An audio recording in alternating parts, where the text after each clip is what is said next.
Orang kuat pilihan Tuhan. Adik-adik, tahukah adik-adik bahwa semua bakat, kepandaian, dan semua kelebihan yang kita miliki adalah pemberian Tuhan? Sejak dari dalam kandungan ibu kita, Tuhan sudah membuat dan merencanakan hidup kita lengkap, indah, dan sempurna. Keindahan dan kesempurnaan itu akan terwujud bila kita mengerti dan memahami apa maunya Tuhan.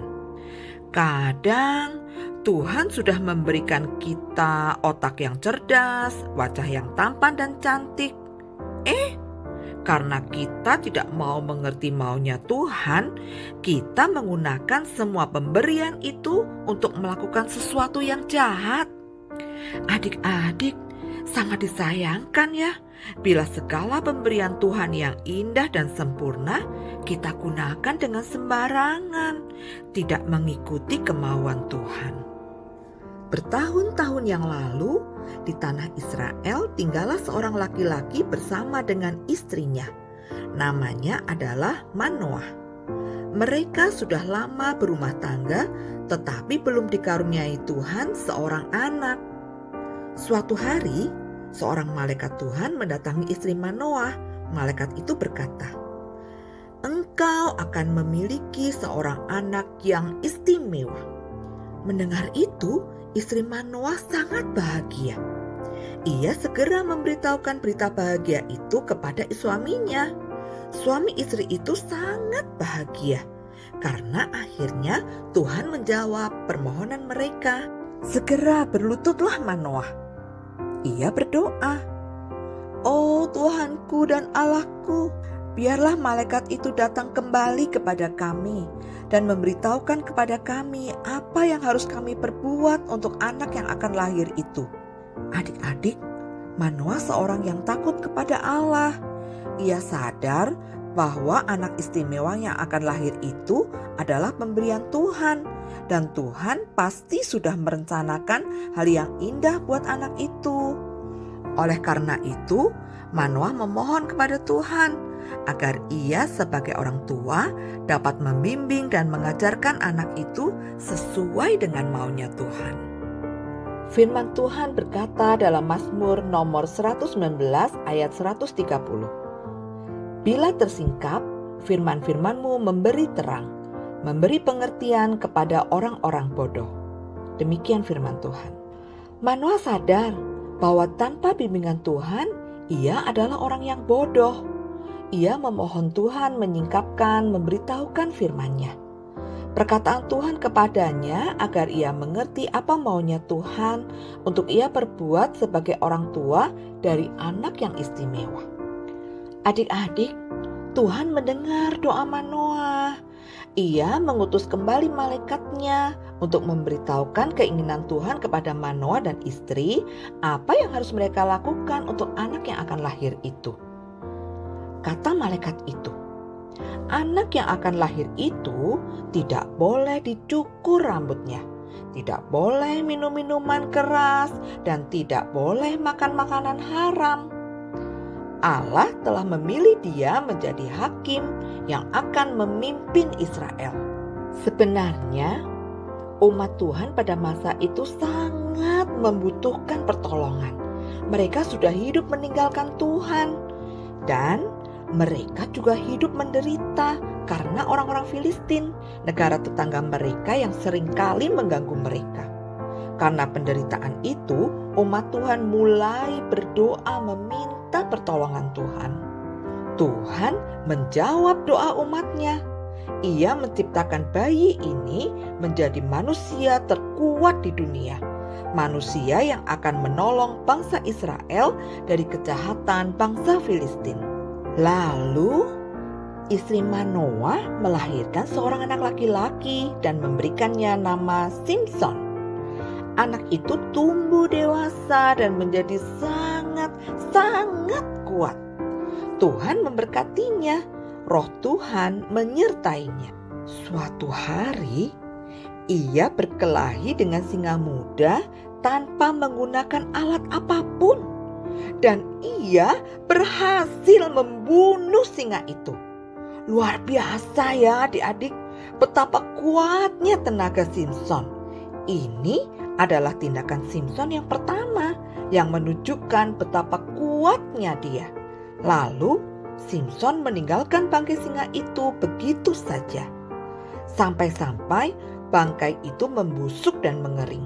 Tersisa hanya tulang belulangnya saja.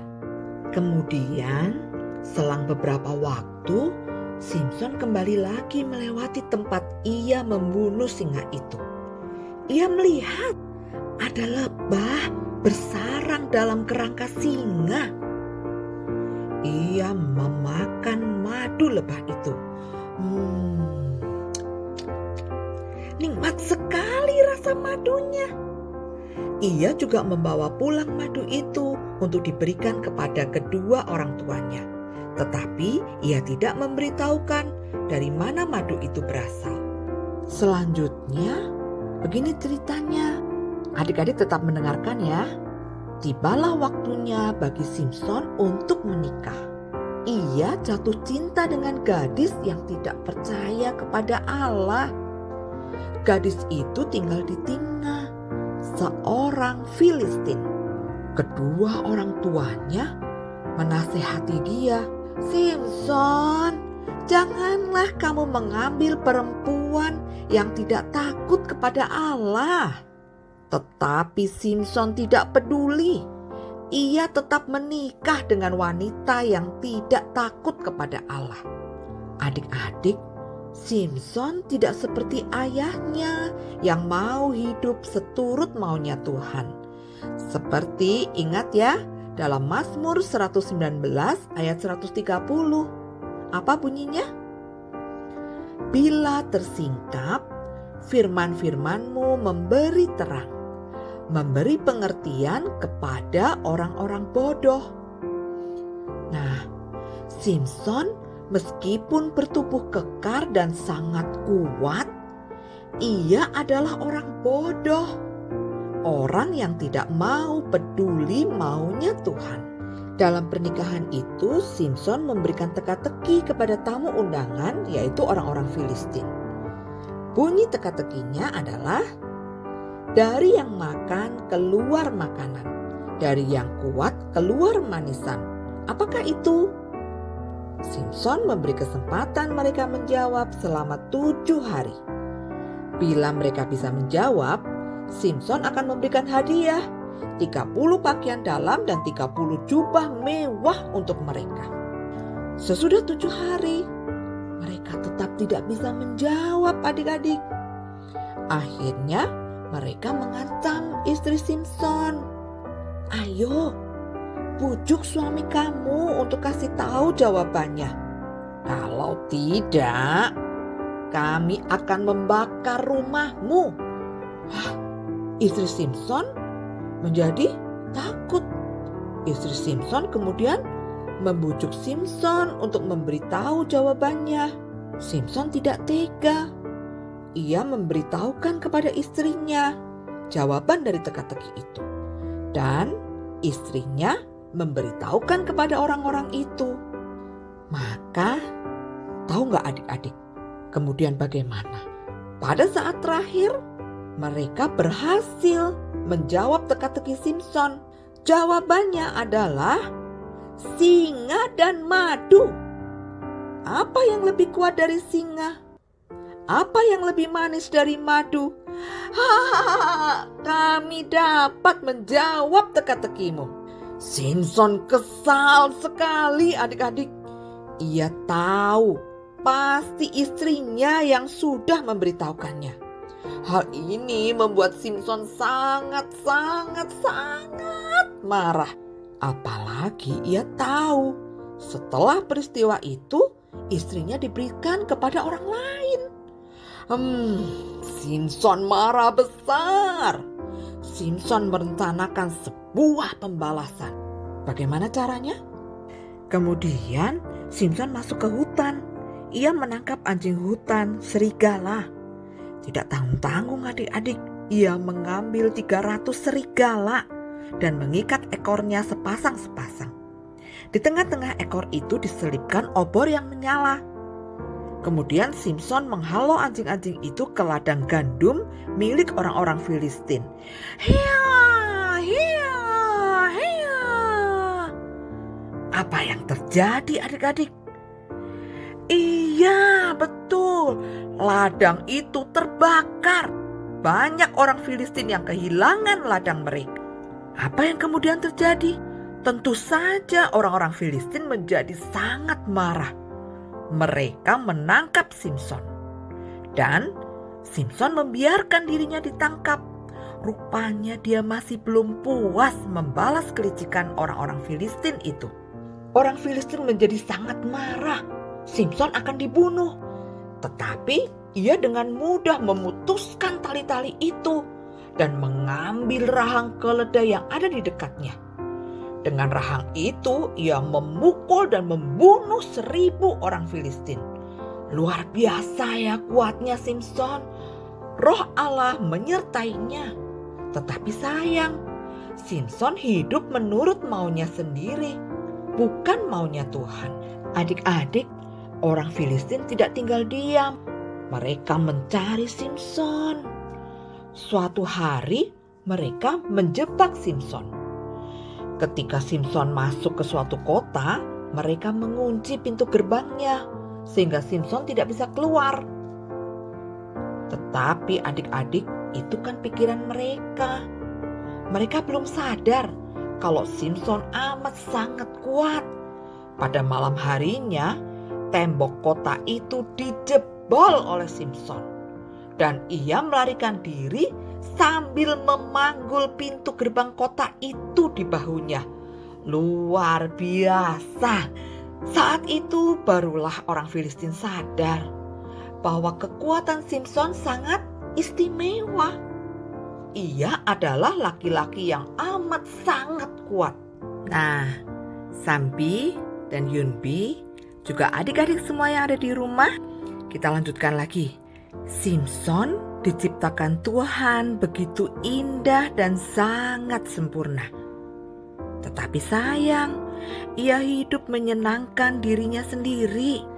Ia tidak mau mengerti dan memahami maunya Tuhan atas dirinya. Akhirnya, hal buruk terjadi dalam hidupnya. Simson jatuh cinta lagi dengan wanita Filistin yang berbeda dari sebelumnya. Namanya Delila. Orang-orang Filistin membayar Delila dengan uang yang banyak. Bila Delila bisa mendapatkan rahasia kekuatan Simson, maka Delila, wanita cantik mata-mata orang Filistin itu, menggunakan berbagai bujuk rayu yang jitu sehingga akhirnya Simson memberitahukan rahasia kekuatannya, yaitu di mana? Ada di rambutnya yang belum pernah tersentuh pisau cukur. Delila menyuruh seseorang mencukur rambut Simson ketika Simson tertidur. Kemudian setelah mencukur rambut Simson, orang-orang Filistin, tentara Filistin masuk ke kamar Delila, adik-adik, dan menyerang Simson. Wah, Simson terbangun dan berusaha melawan mereka. Segera ia tersadar, kekuatannya ternyata telah hilang. Musuhnya mencungkil matanya. Dan dalam kondisi yang tidak berdaya itu, Simson dipaksa menjadi budak mereka. Lalu Simson dipekerjakan mendorong kilangan. Adik-adik tahu nggak? Kilangan adalah sebuah alat untuk menggiling atau memisahkan bulir-bulir gandum dari batangnya. Kilangan bisa berukuran kecil dan bisa berukuran besar. Nah, Simson dipekerjakan di sebuah kilangan yang besar yang biasanya menggunakan tenaga kerbau. Orang-orang Filistin mentertawakan dan mempermainkan Simson, hamba Tuhan itu. Menyedihkan ya adik-adik. Kemudian suatu hari orang Filistin mengadakan pesta. Mereka memuja dewa ikan bernama Dagon. Menurut mereka, dewa Dagon sudah menyerahkan Simson ke tangan mereka. Menurut mereka, karena Dewa Dagon, mereka bisa menang atas Simson. Mereka makan, minum, berpesta dalam kuil Dagon. Lalu mereka mengingat Simson. Maka mereka menyuruh memanggil Simson untuk menjadi bahan tertawaan mereka. Datanglah Simson berjalan tertatih-tatih dituntun seorang budak kecil. Karena Simson kan matanya sudah dicungkil, jadi Simson tidak bisa melihat lagi. Orang-orang Filistin tidak sadar bahwa rambut Simson selama di penjara sudah mulai tumbuh kembali. Simson kemudian meminta budak kecil yang menuntunnya untuk membawa dia berdiri di tengah-tengah pilar penyangga kuil. Di tengah kerumunan orang Filistin yang siap menghina dan membulinya, Simson berdoa, "Ya Tuhan, sekali ini saja buat aku menjadi kuat kembali, supaya dengan satu pembalasan aku akan balaskan kedua mataku kepada orang Filistin, ya Tuhan." Nah, adik-adik, di dalam kuil itu ada sekitar 3.000 orang lebih yang sedang berpesta, merayakan kemenangan mereka. Akankah Tuhan menjawab doa Simson? Ya, Tuhan menjawab permohonan Simson. Sekali saja Simson merengkuh kedua pilar utama penyangga bangunan kuil Dagon dengan segenap tenaga,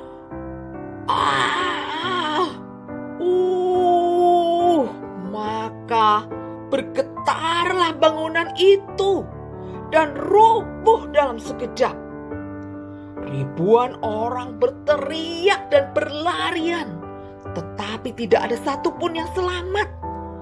Mereka tertimpa batu-batu reruntuhan kuil, termasuk juga Simson.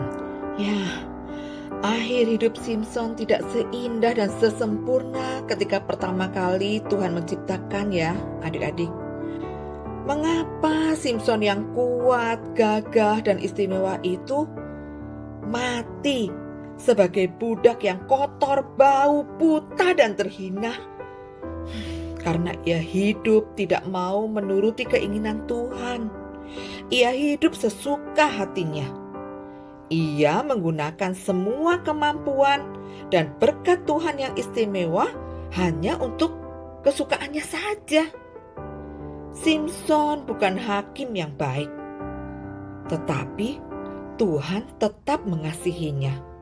Tuhan tetap menjawab doanya. Adik-adik, kita adalah ciptaan Tuhan yang istimewa. Ada banyak berkat dan talenta yang Tuhan siapkan buat kita. Tetapi bila kita memakainya dengan sembarangan, sesuka hati kita sendiri, malas-malasan, hidup nakal, suka isengin orang, tidak peduli dan tidak sayang orang lain, maka pada akhirnya kita akan hidup sengsara, tidak lagi bahagia, ya kan? Bagaimana seharusnya kita menggunakan semua berkat dan talenta itu? Ayo, bagaimana? Harus dengan hati yang bersyukur kepada Tuhan dan terus berdoa agar Tuhan memberikan pengertian yang benar kepada kita. Kita belajar, bermain, bergaul dengan tuntunan firman Tuhan.